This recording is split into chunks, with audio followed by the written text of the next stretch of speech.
E aí, juventude, belezinha?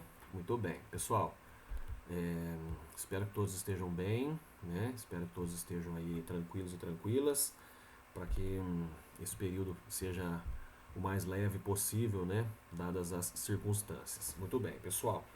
Resolvi gravar essa aulinha, né? Com resolução de exercícios, para que a gente possa reafirmar alguns conteúdos, né? Reforçar e reafirmar alguns conteúdos importantes, né?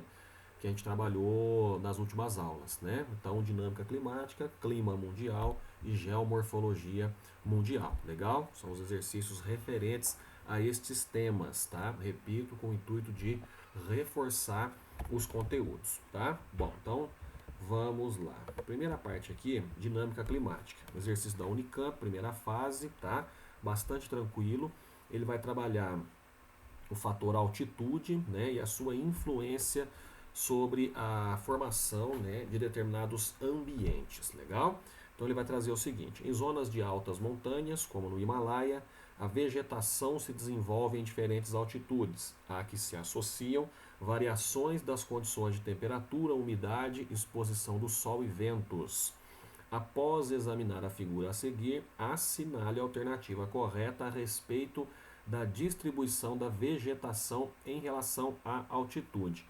É bastante tranquila, tá? O que na verdade lhe pede uma leitura direta da fonte de informações, ou seja, desta ilustração aqui, tá? Então você vai perceber que há uma variável, né, que é a altitude, esse é o fator aqui considerado, e aqui você tem diferentes ambientes, tá?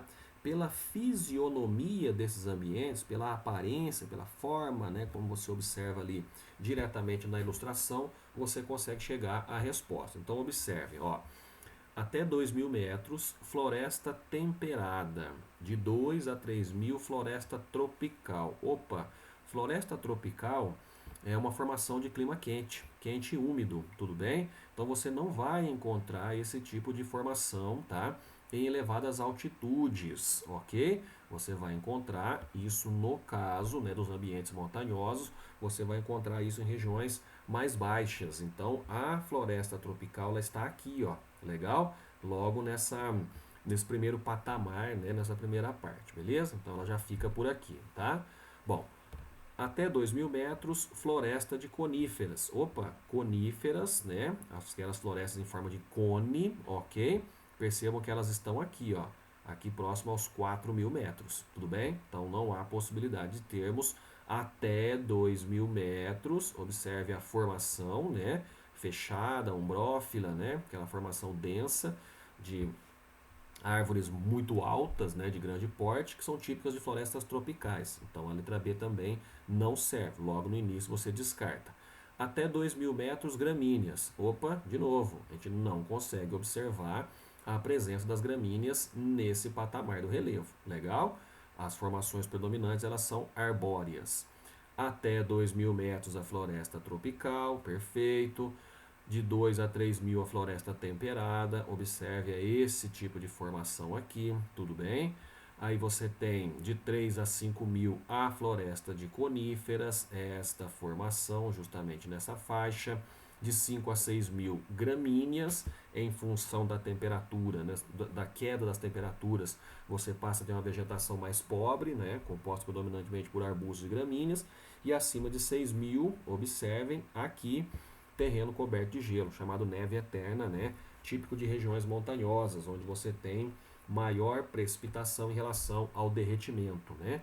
Maior precipitação na forma de neve em relação ao derretimento. Saldo positivo, portanto, você tem a chamada neve eterna ou gelo eterno, beleza? Isso no topo das montanhas, legal? Então, uma questão simples, observação direta da fisionomia, né, da aparência, as paisagens lhe permitiria chegar até a resposta, alternativa D, beleza? Bom, essa é uma questão importante, muito comum em vestibulares, sempre falam sobre isso. É uma questãozinha que fala sobre a chamada brisa marinha, questão do Enem, né? Brisa marinha ou brisa continental, brisa terrestre, também chamada de terral.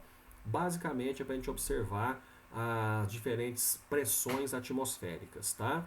alta pressão atmosférica, temperaturas mais baixas. Baixa pressão atmosférica, temperaturas mais elevadas, beleza? Então, uma questãozinha simples, tá?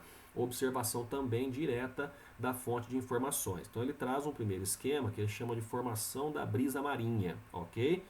Observe que a alta pressão está no mar, tudo bem? A alta pressão está no mar e a baixa pressão está em terra, legal?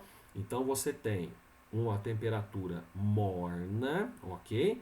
E aqui a temperatura quente. Então a alta pressão, temperaturas mais baixas. Ele chama de morno, tá? Ou seja, temperatura mais baixa do que o que ele chama de quente.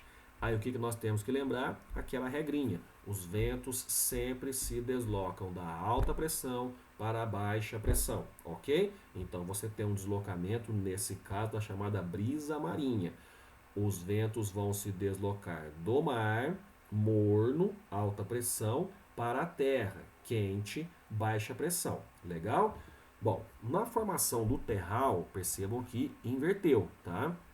Então olha para onde vem a alta pressão. A alta pressão, que ele chama de frio, tudo bem? Está em terra. E a baixa pressão, que ele chama de morno, que ele continua chamando de morno, isso é um detalhe importante, está no mar, ok? Então sempre da alta para a baixa pressão, legal? Por que que isso acontece? Porque você tem um comportamento diferente, tá? Entre terra e mar, ok? Ou seja, a água do mar, no caso, ela demora mais para se aquecer, mas também demora mais para liberar o aquecimento, ou seja, para resfriar, tudo bem? Então, significa que, olha que interessante, o mar vai se manter morno, morno aqui e morno aqui. Só que a variação de temperatura, ela será maior em terra. Então, quem varia realmente a temperatura é a terra, tudo bem? Durante o dia, o continente absorve mais facilmente a temperatura, tudo bem? E durante a noite perde mais facilmente essa temperatura. Então a brisa marinha acontece durante o dia, o terral acontece durante a noite. Legal? Então é uma questãozinha interessante, simples, né? Mas a gente tem que lembrar dessas regrinhas. Nas imagens constam informações sobre a formação de brisas em áreas litorâneas. Esse processo é resultante de, olha a alternativa A, uniformidade do gradiente de pressão atmosférica. Não, você tem diferentes pressões atmosféricas ou um diferente gradiente de pressão atmosférica. Tudo bem? Aquecimento diferencial da superfície, foi o que eu acabei de comentar, né? Você tem um comportamento diferente entre a terra e o mar no que diz respeito tanto à absorção da temperatura quanto à sua liberação, tudo bem?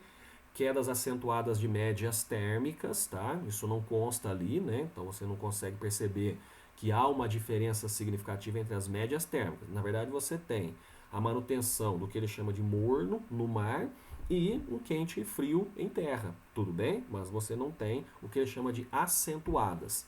Mudanças na umidade relativa do ar, não há nenhuma referência em relação à umidade relativa e variações altimétricas. Altimétricas é a altitude, não, nós estamos falando da faixa litorânea, né? Ou seja, dessa linha de encontro entre o mar e o continente. Então não há uma variação altimétrica, isso vai acontecer lá na praia, tá? Lá na praia você vai perceber essa mudança de comportamento, de direcionamento dos ventos, beleza? Então uma questãozinha tranquila, bastava você observar no caso, essa diferença de temperaturas, né? Esse aquecimento diferencial da superfície. O que ele chama de superfície é terra e mar. Beleza? Então, uma questãozinha tranquila também. Enem, tá?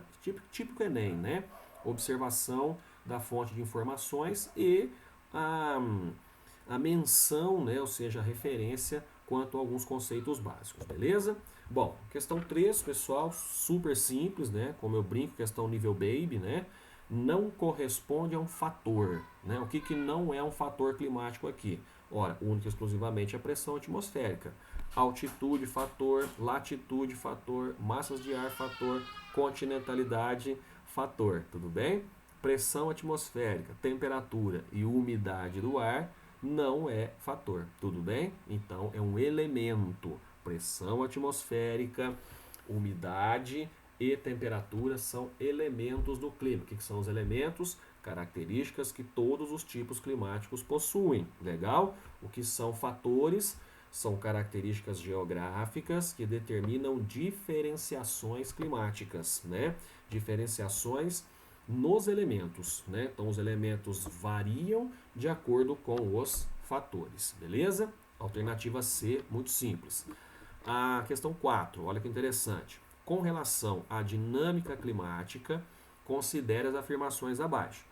Bom, o deslocamento das massas de ar é um fenômeno atmosférico que ocorre na troposfera, perfeito, e que interfere nas condições meteorológicas. Lembra que nós comentamos? Tudo o que acontece no que diz respeito a fenômenos meteorológicos, tudo bem? São chamados fenômenos físicos da atmosfera, nós chamamos aí de clima, de tempo, né? Ou, enfim, fenômenos meteorológicos de uma forma geral, ocorre na troposfera. A troposfera, que é essa primeira camada da atmosfera, junto da superfície, ela vai ali até próxima a 15, alguns colocam em torno de 18 quilômetros, tá? De altitude, concentra 80% dos gases presentes na atmosfera, onde basicamente tudo acontece, beleza? Então, correta. 2. As massas de ar polares têm origem nos polos norte e sul do planeta. E, conforme a área por onde se deslocam, podem ser secas ou úmidas. Perfeito também, né? Obviamente, são massas polares, elas têm origem nos polos, ok? E elas podem ser secas ou úmidas, dependendo das suas áreas de origem. Sobre o mar, são massas úmidas. Sobre os continentes, são massas secas, beleza? Correto também. As chamadas frentes de transição, que se formam nas áreas onde ocorre o encontro entre massas de ar, podem ser frias ou quentes. Perfeito, né?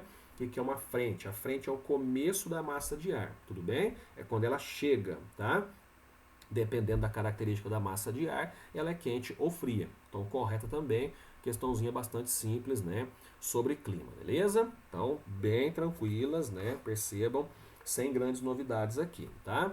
Avançando, essa questãozinha também é bem tranquila, ela traz uma outra ideia, né, que a gente precisa lembrar aqui. Então perceba que ele dá uma ilustração. Na ilustração nós temos uma variação altimétrica, altitude 0 a 4.800 metros, e nós temos uma variação de temperatura, tudo bem? Então uma variação de altitude e uma variação de temperatura, legal?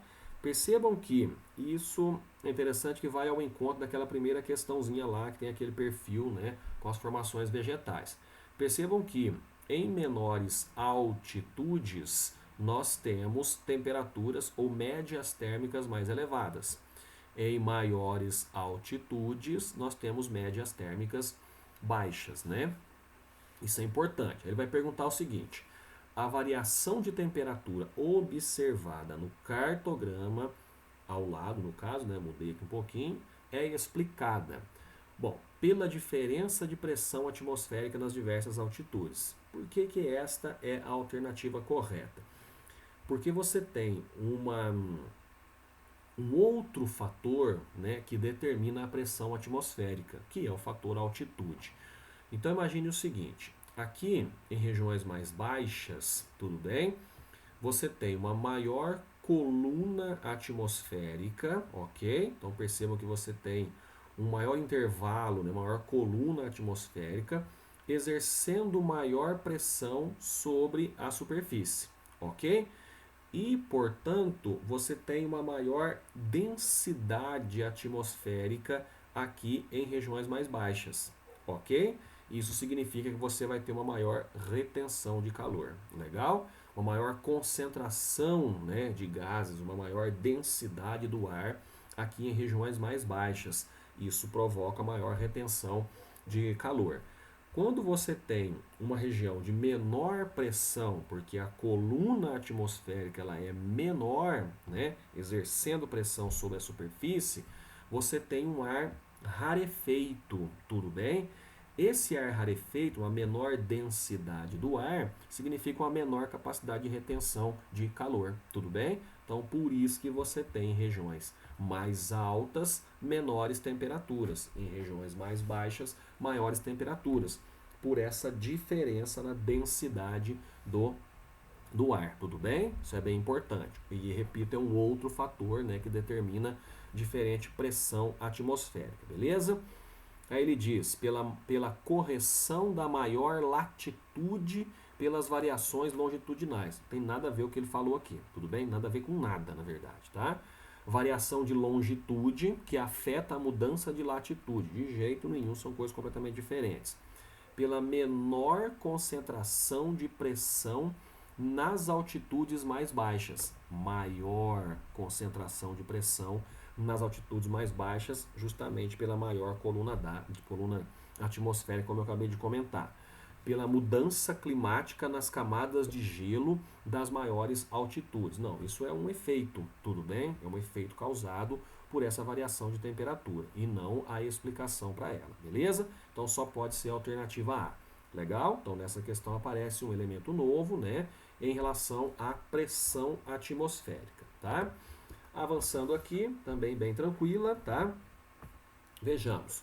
Ela reforça a questão anterior, inclusive.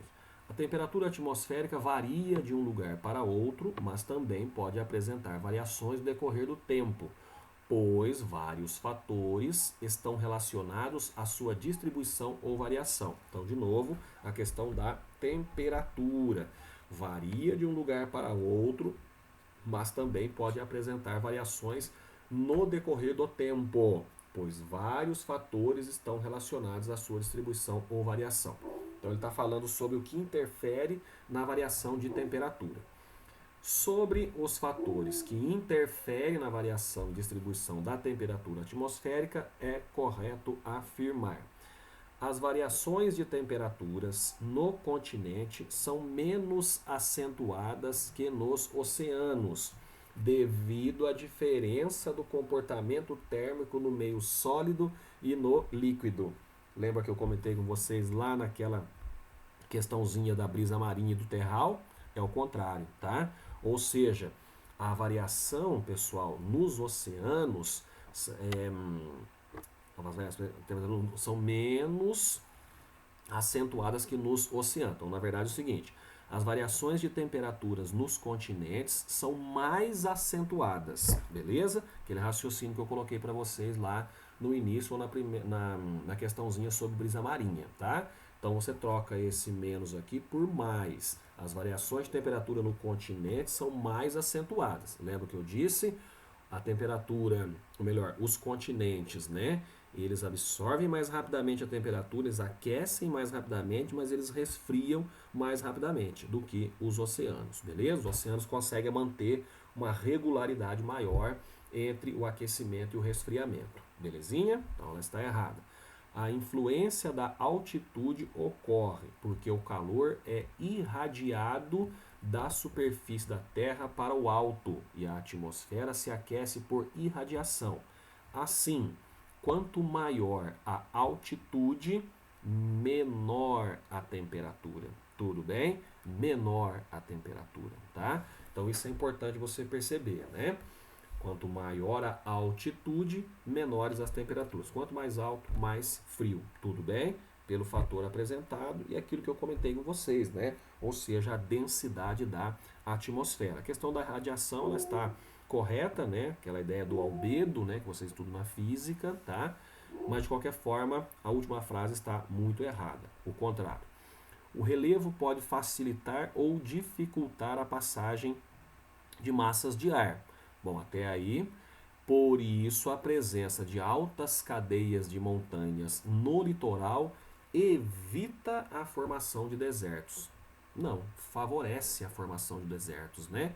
Ou seja, se você tem cadeias montanhosas próximas à faixa litorânea, essas cadeias montanhosas impedem a entrada da umidade e podem gerar a formação de desertos no interior. O deserto do Atacama é um ótimo exemplo, beleza? D. A variação de temperatura com a latitude deve-se fundamentalmente à forma esférica da Terra e, em função disso, a insolação diminui a partir do Equador em direção aos polos. Correto. Lembra que eu mostrei para vocês o ângulo de incidência da radiação solar sobre a superfície da Terra, tá? Então, quanto mais próximo da linha do Equador, a radiação solar incide mais próxima da perpendicularidade, mais próxima de um ângulo reto, de um ângulo de 90 graus, portanto, aquece muito mais a atmosfera, beleza? Quanto mais distante da linha do Equador, maior a inclinação, né? Portanto, perde mais calor na atmosfera e aí você tem um menor aquecimento, beleza? E o fenômeno da continentalidade térmica explica por que quanto mais distante estiver uma área do continente, menores são suas oscilações térmicas. Errado, né, pessoal? Quanto mais distante, percebam, estiver uma área do continente, né? Ou seja, quanto mais interior, tá? É uma região, maiores são as oscilações térmicas. Oscilação térmica, pessoal, é a diferença entre máxima e mínima. Tudo bem? Isso é bem importante a gente entender, tá? Ou seja, maior essa diferença entre a média máxima e a média mínima, tá? Então a continentalidade, ela provoca maior diferença entre máxima e mínima, tá? A maritimidade provoca menor diferença entre máxima e mínima. Esse conceito é chamado de amplitude térmica. Belezinha? Então, alternativa D. Bom, avançando aqui, clima mundial. Então, no caso, é o próximo tema, tá? Bom, vejamos, pessoal, super tranquilo, né? Ao contrário das vagas, também chamadas ondas, né, o nome técnico para ondas, e marés, cujos efeitos muitas vezes espetaculares não fazem senão transporte de água a pequenas distâncias, os oceanos são o centro de movimentos permanentes, podendo arrastar as partículas líquidas muito longe de seu local de origem. São as correntes marinhas, tá? Com velocidades fracas, sua influência é considerável, tanto para a navegação como para a economia geral dos mares e para o clima. Então ele fala um pouquinho sobre o fenômeno das correntes marítimas, tá? Considerando o fenômeno geográfico apresentado, sua influência no clima ocorre pela contribuição direta a. Ora, de que forma as correntes marítimas elas contribuem para a dinâmica climática, tudo bem? Lembre-se que as correntes marítimas elas são quentes ou frias, então elas interferem diretamente na chamada distribuição do calor no planeta.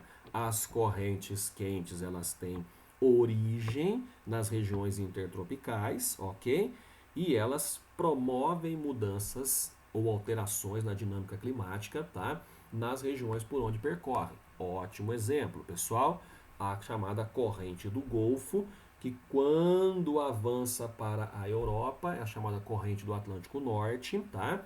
Ela vai determinar um clima ameno, né, um clima menos rigoroso ali próximo às Ilhas Britânicas, tá?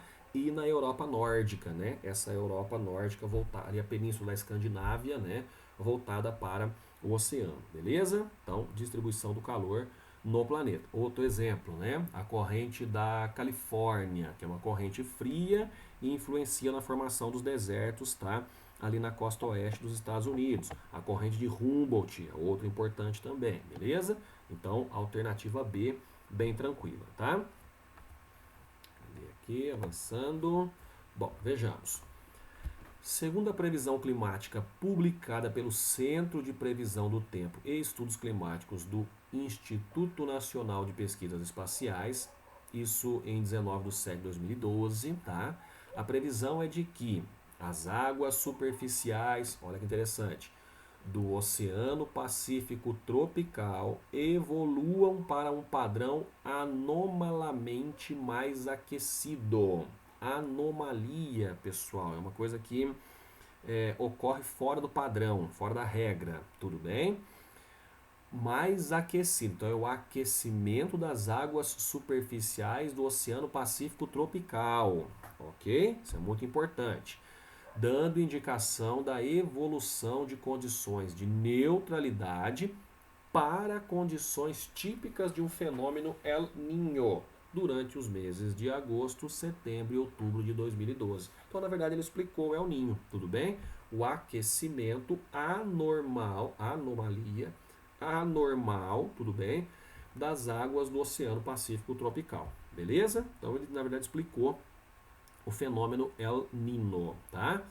Considere a relação dos seguintes efeitos climáticos com o fenômeno El Niño. 1. Aumento da probabilidade de tsunami para as áreas costeiras brasileiras. Muito errado, por quê, pessoal? Ora, porque na verdade a formação de tsunamis, ou a origem dos tsunamis, não é o El Niño. Os tsunamis, essas ondas, né, violentas, tá, no que diz respeito ao volume de água, ok? Elas são formadas por abalos sísmicos, terremotos, maremotos no caso, né, com epicentro no mar, e erupções vulcânicas, tudo bem? Então não tem nada a ver com El Niño ou Laninha. 2. Seca severa para a região sul e precipitação abundante para a região nordeste do Brasil. Errado, é o contrário, tudo bem? O El Niño, tá? O aquecimento anormal das águas do Pacífico Equatorial ou do Pacífico Tropical próximo à América do Sul, tudo bem? Ele provoca a intensificação de fenômenos já típicos dessas regiões, de dinâmicas climáticas típicas dessas regiões, tudo bem? Então você tem a intensificação das chuvas no sul e no sudeste e a intensificação das secas no nordeste. O Laninha é quem provoca esses efeitos que ele apresenta aqui, tá? Ou seja, você passa a ter secas ou estiagens severas no sul e no sudeste, tá? E precipitações abundantes no nordeste. Então, o Laninha, o contrário, beleza? Isso é bem importante. 3. Enfraquecimento dos ventos alísios na região do Pacífico Equatorial. Perfeito, tá? Esta é a explicação, é a razão para o El Niño. Os ventos alísios, que são aqueles ventos que vêm dos trópicos para a linha do Equador, tudo bem? Eles enfraquecem, você tem uma maior concentração de vapor d'água, ok? Em função de um maior aquecimento das águas superficiais no Pacífico Central, Pacífico Equatorial, voltado para a América do Sul. Perfeito. A célula de Walker fica bipartida e mais próxima da costa oeste da América do Sul. Correto também. Célula de Walker é a célula atmosférica que se forma em condições normais, tudo bem? Então você tem o deslocamento das águas superficiais devido à atuação dos ventos alísios lá para a região da Austrália e Indonésia, tudo bem? Aí você tem a formação de vapor da água, a precipitação e o deslocamento atmosférico em camadas mais altas ou mais elevadas que retornam para essa região. Então você forma uma célula, essa célula é chamada Walker. Como você tem um sobreaquecimento, esse vapor d'água ele é dividido, é o que ele chama de bipartido, tá? Esse vapor d'água ele fica dividido, ok? E aí você forma na verdade duas células, então você reparte a célula de Walker. Esse esqueminha tá bem desenhadinho, pessoal, lá naquela explicação que eu mandei para vocês, tudo bem? Então ali você vai perceber essa divisão, né, essa bipartição, tá? Da chamada célula de Walker, beleza? Bom, portanto, ficamos com as alternativas 3 e com as afirmativas 3 e 4, alternativa B, belezinha? Questãozinha bem tranquila também, tá? Bom, de novo, El Niño, né, já respondendo, tá? Como é que você percebe que é o El Niño? Aqui, ó, que eu acabei de comentar. Água quente, ele coloca um termo ali, água quente aquecida. Tudo bem, né? Que na verdade ele está chamando de sobreaquecimento, né? A ideia de anomalia climática, tá? Analise o mapa que representa uma anomalia climática. Muito bem. O que nós temos aqui, pessoal? Essa é a região do Pacífico Central, Pacífico Equatorial, voltado para a América do Sul. É aqui que se origina o El Niño, tá? Então, os ventos alísios, eles sopram do Trópico de Câncer até o Equador, do Trópico de Capricórnio até o Equador. esses ventos normalmente empurram essa água para essa região aqui da Austrália e Indonésia, tudo bem? Então ele empurra essa água quente para cá, aí você tem a formação de nuvens, ela desloca, forma a célula de Walker nessa região aqui, tudo bem? Só que os ventos alísios enfraquecem, essa água superficial quente ela fica parada aqui, ok? E é aqui que ela vai promover a formação do vapor d'água. E aí a célula de Walker, na questão anterior, ela é bipartida, beleza? Então, na verdade, é o El Niño. Você percebe justamente por essa característica aqui, tá? Com base nos conhecimentos sobre dinâmica climática mundial, pode-se concluir que se trata, não é o Laninha, tudo bem? Porque no caso do Laninha, pessoal, essa água quente, ela vem para cá, ok? Ela vai lá para próximo da Austrália e Oceania. Não são mudanças provocadas pelo aquecimento global, isso é uma outra discussão. Não diz respeito à ocorrência de furacões no oeste do continente americano, porque o oeste do continente americano é essa região aqui, ó. Os furacões acontecem aqui. Legal? No leste, na costa leste, tá? Errado. Fenômeno do El Niño e suas consequências, alterações da circulação dos ventos alísios. Não. Os ventos alísios são os responsáveis pelo El Niño, tudo bem? E não o que ele coloca, né, a alteração da circulação dos ventos alísios. Os ventos alísios eles continuam circulando normalmente, apenas se enfraquecem ou se fortalecem em determinados momentos, mas a sua dinâmica se mantém, beleza? Então, questãozinha também sobre El Niño. Essa é simples, basta você conhecer um pouquinho das características climáticas das diversas regiões, porque ele te dá uma região, tá? A foto abaixo registra uma das frequentes enchentes que ocorre em Bangladesh. Aí você vai lembrar, Bangladesh, sudeste da Ásia, tudo bem? Sul e sudeste da Ásia, região de atuação do clima de monções, beleza? E aí você responde a questão. Os temporais que atingem anualmente a população de vários países asiáticos são resultado. Pessoal, não tem o que discutir. Chuvas de monções, ok? A gente fala sobre isso na aulinha de clima mundial, tá? Então é inquestionável aqui, beleza? Ó, aquecimento global provoca alterações climáticas que atingem indistintamente todos os continentes. Não, na verdade, tem diferenças, né?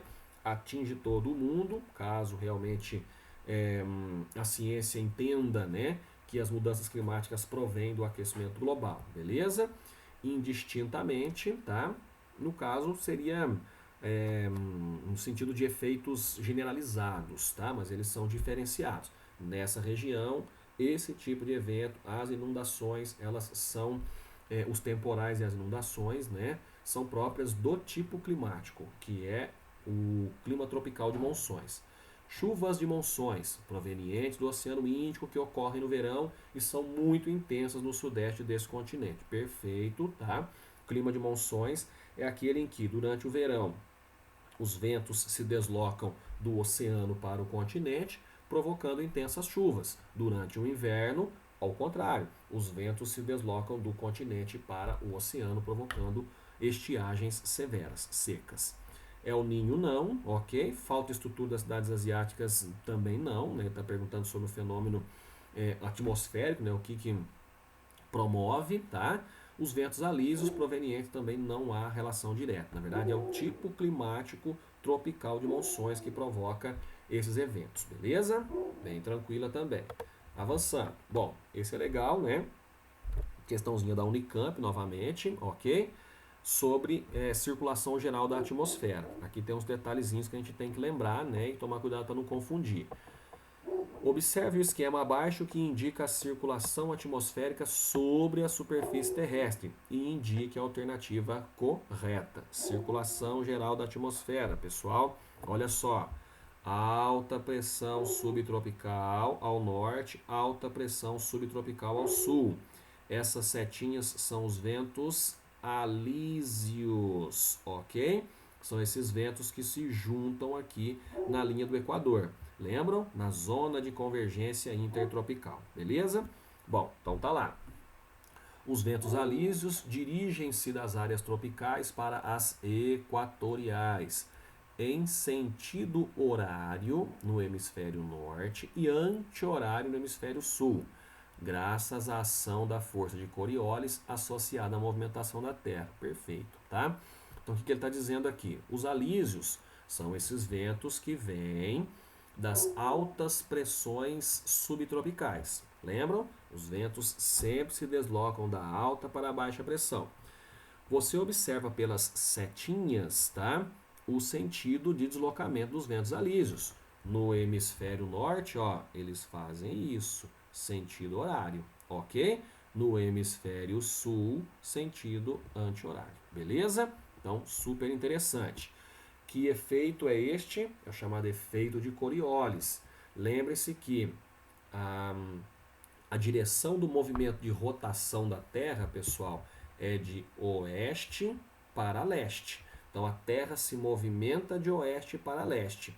E aí ela gera um efeito de arrasto na atmosfera, chamado efeito Coriolis, no sentido contrário, de leste para oeste, beleza? Então a alternativa A está ótima e perfeita. Ventos alísios dirigem-se das áreas de alta pressão, características dos trópicos, em direção às áreas de baixa pressão próximas ao Equador. Até aí vamos lá, né? Em sentido anti-horário no hemisfério norte e em sentido horário no hemisfério sul. Errado, né? Vimos que é o contrário, beleza? Os ventos contra-alísios dirigem-se dos trópicos em direção ao Equador. Errado. Os contra-alísios, pessoal, são ventos no sentido contrário aos ventos alísios, obviamente, tá? E eles, na verdade, eles se dirigem do Equador para os trópicos. Então eles voltam, tudo bem? Só que eles voltam em altitudes muito maiores, tá? Os ventos alísios, altitudes menores, mais próximos da superfície, e os contra-alísios no sentido contrário, tá? Em regiões mais elevadas, beleza? Então, errado. Os ventos contra-alísios se dirigem-se da área tropical em direção aos polos. Não. Aí são outros ventos, tá? Aqui em cima são chamados ventos de oeste e aqui são os chamados, na verdade são os chamados ventos de oeste, né? Esses que estão em regiões mais distantes da linha do Equador, mais distantes dos trópicos, né? Já em regiões temperadas, beleza? Então errado, tá? Bom, enfim, pessoal, ficamos com a alternativa A, quando ele coloca exatamente a direção, né, dos ventos alísios. E esse direcionamento, ele também se repete quando falamos de furacões, legal? O mesmo sentido ali, ó. Os furacões, eles no hemisfério norte, eles têm sentido horário, no hemisfério sul, eles têm sentido anti-horário, beleza? Isso pode cair também em vestibulares. Bom, avançando aqui, pessoal, dessa aulinha a última questão, é simples, basta saber identificar quais são os desertos. Então, ele chama principais desertos do mundo, ele te dá 3 letrinhas, 1, 2 e 3, e aí ele faz perguntas, né, referentes a essas localizações, beleza? Então, só para a gente entender aqui, ó, esse deserto 1 é chamado deserto da Namíbia, tudo bem? O deserto 2 é o Saara e o deserto 3 é o Atacama, tudo bem? Tendo como base de análise o mapa e seus conhecimentos, identifique a alternativa que contém apenas informações corretas. O número 1 no mapa corresponde ao deserto do Saara, já está errado, Saara é o 2. O número 2 no mapa corresponde ao Kalahari, errado, Kalahari ou Namíbia, tá? Aqui é o 1, beleza? Deserto do Kalahari ou deserto da Namíbia, é o 1, beleza? O número 3 no mapa corresponde ao deserto do Atacama, beleza? Tem sua origem devido à influência direta da corrente marítima de Humboldt, uma corrente fria que passa por ali e impede a formação de nuvens, né, de umidade no interior, juntamente com a Cordilheira dos Andes. Sendo fria, provoca o resfriamento na atmosfera junto ao oceano e precipitações sobre o mar, fazendo com que as massas de ar cheguem mais secas ao continente. Então, é uma corrente fria que, quando passa por aquela região, provoca chuva no mar, tudo bem? E aí você não tem umidade suficiente para vencer a Cordilheira dos Andes e a formação do deserto se dá no interior, beleza? O número 1 corresponde ao deserto do Saara, já está errado de novo. O número 2 corresponde ao deserto da Namíbia, errado de novo, tá? Então bastava você saber localizar os desertos, que daria conta de resolver a questão, beleza? Super tranquilo. Bom, geomorfologia, tá? Para poder caminhar aqui para o encerramento, bem tranquilo também, né? Geomorfologia é essa dinâmica do relevo, tá? Basicamente as formas externas. No cartograma abaixo, as áreas escuras representam as maiores elevações da Terra, formadas a partir de movimentos orogenéticos do período terciário, cuja ação dos agentes erosivos ainda não foi suficiente para provocar grandes desgastes. São as grandes cadeias montanhosas, tá? Tais estruturas são dobramentos modernos. Todas elas se encontram em áreas de contato entre placas tectônicas. Tudo bem? Cordilheira dos Andes, montanhas rochosas, cadeia do Atlas, os Alpes e a cadeia do Himalaia. Todas elas, repito, são dobramentos modernos, movimentos orogenéticos. Movimentos orogenéticos quando você tem as placas tectônicas em sentido convergente, elas se empurram, tá? E aí elas se dobram, beleza? Então, bem tranquilo. Bacias sedimentares são áreas de acumulação de sedimentos? Não. Escudos cristalinos são formações planálticas altamente desgastadas. Planaltos sedimentares também por acúmulo de sedimentos, são planaltos antigos, tá? E bacias de afundamentos tectônicos, né? Não, isso aí é epirogênese, né? Que são aqueles movimentos entre placas, no caso verticais. São resultados, né? De movimentos entre placas tectônicas, tá? Em sentido vertical, tudo bem? Você tem o soerguimento e o afundamento, beleza? Então só pode ser dobramento moderno. Bastava você lembrar que são as grandes cadeias montanhosas, beleza? Tranquilinho. Bom, vejamos aqui. Bom, essa é simples também. Planícies são ambientes geomorfológicos que apresentam relevo plano ou suavemente ondulado, com dimensões variadas, onde são predominantes os processos de deposição e acumulação de sedimentos. Planícies aluviais são aquelas formadas por sedimentos de rios. Sobre esses ambientes, considere as afirmativas a seguir. Bom, primeiro ele dá o conceito de planícies, né? Relevo plano, suavemente ondulado, dimensões variadas, predomínio de processos de deposição e acumulação de sedimentos. Aí ele dá um tipo de planície, que é a planície aluvial, essa planície que ocorre, tá, em função da acumulação proveniente dos rios, né? Então, bem tranquila, tá? 1.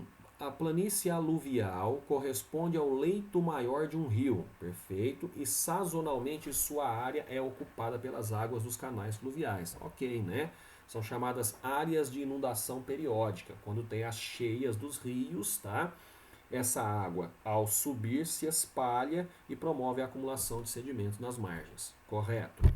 O estabelecimento de áreas urbanas em ambientes de planícies aluviais acarreta sérios problemas sociais, devido aos efeitos negativos das inundações periódicas para a população residente. Correto também, né? Enfim, como acabei de mostrar, né? Você tem as chamadas áreas de inundação periódica, tá? Você tem o leito natural do rio, é o leito por onde ele corre. E aí as margens, em regiões planas, durante as cheias, as águas sobem e espalham os sedimentos. Se você constrói ali, se você coloca uma cidade ali, você vai ter problemas, ok? Essa é a questão, tá? Bom, no planejamento do uso do solo nas planícies aluviais, é necessário considerar a suscetibilidade de contaminação do lençol freático, pois nesses ambientes ele se encontra mais próximo da superfície. Correto também, né? Ou seja, as águas subterrâneas nessas regiões, nas planícies aluviais, elas são mais próximas da superfície. Perfeito? Dependendo do que se desenvolve ali, atividade industrial, sei lá, deposição de lixo, né, ou lixões, enfim, descarte, esse tipo de coisa, você vai ter com certeza contaminação. As cidades localizadas em planícies aluviais, ao contrário daquelas localizadas em ambientes sem risco de enchentes, exigem processos de planejamento, como os planos de uso e ocupação do solo. Não, na verdade, todas, né, as Cidade, ele fala, ao contrário daquelas localizadas em ambientes sem risco de enchente. Não, na verdade, todas as cidades elas exigem é, processos de planejamento de uso e ocupação do solo, tudo bem? Por exemplo, as cidades que se encontram, partes das cidades, né, que se encontram em áreas de encosta exigem o planejamento, tudo bem? Então essa não condiz com a realidade, beleza? 1, 2 e 3, portanto, alternativa E. Belezinha? Super tranquila a questão. Na verdade é planejamento urbano, tá? Muito mais do que geomorfologia. Bom, vejamos. As estruturas geológicas e as formas de relevo influenciam as atividades humanas, sejam nas áreas rurais como nas áreas urbanas. Perfeito, acabei de falar sobre isso, né? O planejamento urbano ou o planejamento, né, em ambientes rurais, o desenvolvimento de atividades produtivas, por exemplo, exigem planejamento, tá? Sem distinção do ambiente. Se você vai, por exemplo, ampliar áreas agrícolas, você tem que perceber como é o relevo. Senão você pode ter uma perda significativa de solo por erosão laminar, ok? Então tudo exige o planejamento. Sobre esse tema, analise as afirmações a seguir. Vejamos aqui. 1. O conhecimento das características do relevo é fundamental para o planejamento das atividades humanas. Perfeito. Com destaque para os locais adequados à construção de moradias, formas de uso e ocupação do solo, traçado de rodovias, dentre outros. Bom, ele reafirmou, né, a ideia anterior, ou seja, você precisa considerar as estruturas geomorfológicas para realizar o processo de uso e ocupação do solo, beleza? Planejamento. 2. O relevo é resultante da ação conjunta de agentes internos ou endógenos, impulsionados por forças tectônicas, perfeito, e agentes externos ou exógenos, também chamados modeladores, perfeito, tá? Sem grandes problemas. O 3. O intemperismo é uma fase dos agentes externos que provoca a desagregação, intemperismo químico. Já está errado. O intemperismo químico provoca a dissolução, é a ação da água, a ação da umidade, tá? E a decomposição, errado. Aqui é desagregação, que é o intemperismo físico, a variação de temperatura, tá? Então está errado. Sendo que na segunda, o fator principal é a variação de temperatura, tá? O temperismo físico é sim a variação de temperatura, mas não é decomposição, é a desagregação. E no intemperismo químico é a dissolução promovida pela umidade, pela água. Tudo bem? Então essa está errada. Em relação à estrutura geológica, o Brasil não dispõe de dobramentos modernos, ok, mas apresenta as bacias sedimentares que cobrem a maior parte da superfície do país e os escudos ou maciços antigos. Perfeito, tá? Então nós não temos cadeias montanhosas. Nós temos cinturões orogenéticos, onde nós estamos, por exemplo, onde está aqui as escarpas e a Serra do Mar, ok? Que é um cinturão orogenético proveniente, tá? De atividade orogênica, né, ou orogenética muito antiga, lá naquele momento em que África e América do Sul se dividiram, beleza? Hoje são formas planáuticas desgastadas, tudo bem? Então nós não temos dobramentos modernos, não temos cadeias montanhosas no Brasil. Não dá para falar que tem montanha no Brasil. Campos do Jordão, turismo de montanha. Errado, tudo bem? É turismo serrano, tá? Aquilo ali não é uma montanha, isso do ponto de vista técnico, né? Do ponto de vista da origem da estrutura, beleza? Muito bem, questãozinha aberta, bem tranquilo, tá, pessoal? O relevo terrestre é composto por diversas fisionomias ou irregularidades, ou irregularidades, planícies, planaltos, depressões, montanhas, etc. Explique como são geradas tais fisionomias ou irregularidades. Bom, a gente falou isso na questão anterior, né? Através das chamadas forças internas ou agentes endógenos, responsáveis pelas estruturas, e a conformação, a modelagem através dos agentes externos, tá? Ou exógenos, beleza?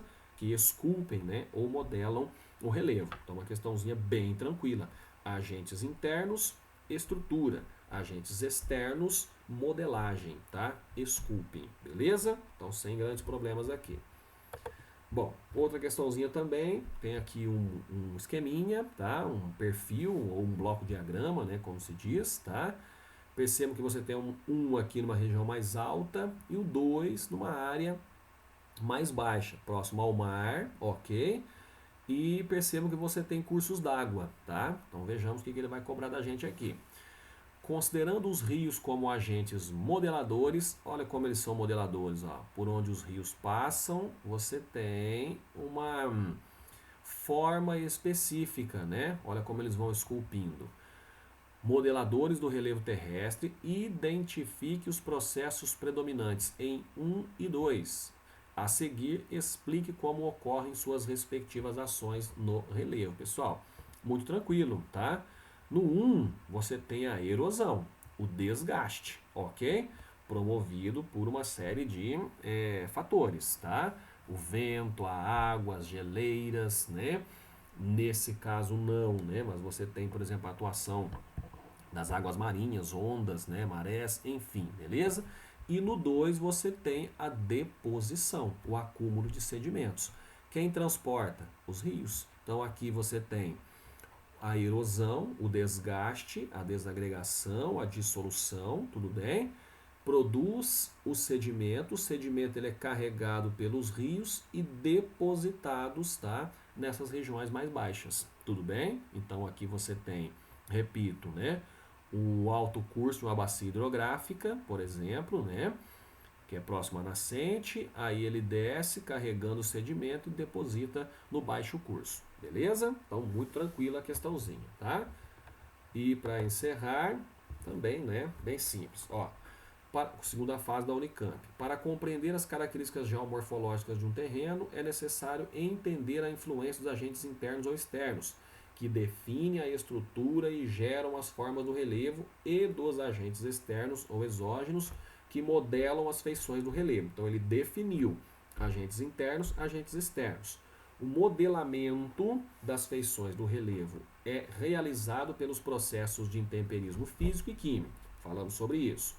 Aponte a ação de 4 fenômenos naturais responsáveis pela alteração do relevo de determinada área.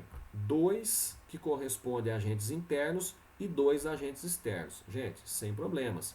Agentes internos, pessoal, o tectonismo e o vulcanismo. Tudo bem? E agentes externos, o intemperismo e a erosão. Legal? Então, sem problemas aqui. Explique o que são os processos de intemperismo físico e químico. Já falei. O intemperismo físico é a desagregação provocada pela variação de temperatura. E o intemperismo químico é a dissolução, tudo bem? Provocada pela umidade, provocada pela água. Legal? Então, questãozinha também bastante tranquila. Vimos, né, esses conceitos em outras questões também. Belezinha, pessoal? Então, ficamos aí com a resolução dos exercícios, né, referentes a esses temas, né, no caso a climatologia e a geomorfologia. Belezinha? Valeu por enquanto, um abraço.